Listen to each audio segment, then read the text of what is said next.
Hi friends, please subscribe చేయండి. వేదకాలం విద్య part 2. మోక్ష సాధనకు వేదకాలం నాటి విద్యా విధానంలో వ్యక్తి తన జీవితాన్ని 4 ఆశ్రమాలలో గడుపుతాడు. 1. బ్రహ్మచర్యాశ్రమం, 2. గృహస్థాశ్రమం, 3. వానప్రస్థాశ్రమం, 4. సన్యాస ఆశ్రమం. పురుషార్థాలు: ధర్మ, అర్థ, కామ, మోక్షము. ఈ 4 ఆశ్రమాలలో ధర్మము, అర్థము, కామము, మోక్షము అను 4 పురుషార్థాలను సాధించవలెను. వీటన్నింటిలో ప్రధానమైనది ధర్మము, అంతమమైనది మోక్షము. ముందుగా బ్రహ్మచారి ఆశ్రమంలో ఏ విధంగా ఏం నేర్చుకుంటారో చూద్దాం. వ్యక్తి విద్యా కేంద్రాల్లో చేరి విద్యను అనువాదించడంతో అతని బ్రహ్మచర్యాశ్రమం ప్రారంభమవుతుంది. విద్యా కేంద్రాలు గురుకులాలు. బ్రహ్మచర్య ఆశ్రమంలో విద్యా కేంద్రాలను ఏమంటారు అంటే గురుకులాలు. విద్యా ప్రవేశ ఉత్సవంని ఉపనయనం అంటారు. ఉపనయనం సమయంలో గాయత్రి మంత్రం విద్యార్థి చెవిలో గురువు చెప్తారు. ఉపనయనం అనగా గురువు దగ్గరకు చేర్చుట అని అర్థము.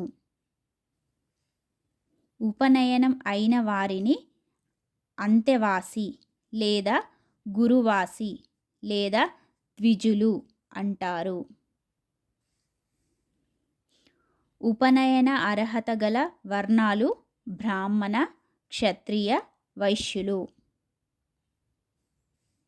ఉపనయనం జరిగే వయస్సు 8 సంవత్సరాలు. బ్రాహ్మణులకి 8 సంవత్సరాలు, క్షత్రియులకి 10 సంవత్సరాలు, వైశ్యులకి 12 సంవత్సరాలు. ఉపనయన అర్హత లేని వర్ణము శూద్రులు. అందుకే విద్యాభ్యాసన అవసరం లేదు అని చెప్తారు. వీరికి అర్హత లేదు, విద్యాభ్యాసన అర్హత లేదు. ఓం నమ శివాయ అనే మంత్రంతో విద్యా ప్రారంభం జరుగుతుంది. ఓం నమ శివాయ అనే మంత్రంతో విద్యారంభం జరుగుతుంది. ఉపనయనం జరిగిన వెంటనే గురువులు విద్యా బోధన చేయక సత్ప్రవర్తన, ఆశ్రమ నియమాలు పాటిస్తేనే విద్యా బోధన చేసేవారు, లేకుంటే వదిలేసేవారు. గురువులు వారసత్వ లక్షణాలను విచారణ చేసేవారు. వారికి వారసత్వ కారకాలపై ఎక్కువ నమ్మకం ఉండేది. ఈ వేదకాలం నాటి విద్యా విధానంలో దినచర్య ఓం సహనావవతు అనే శాంతి పాఠంతో ప్రారంభం అవుతుంది.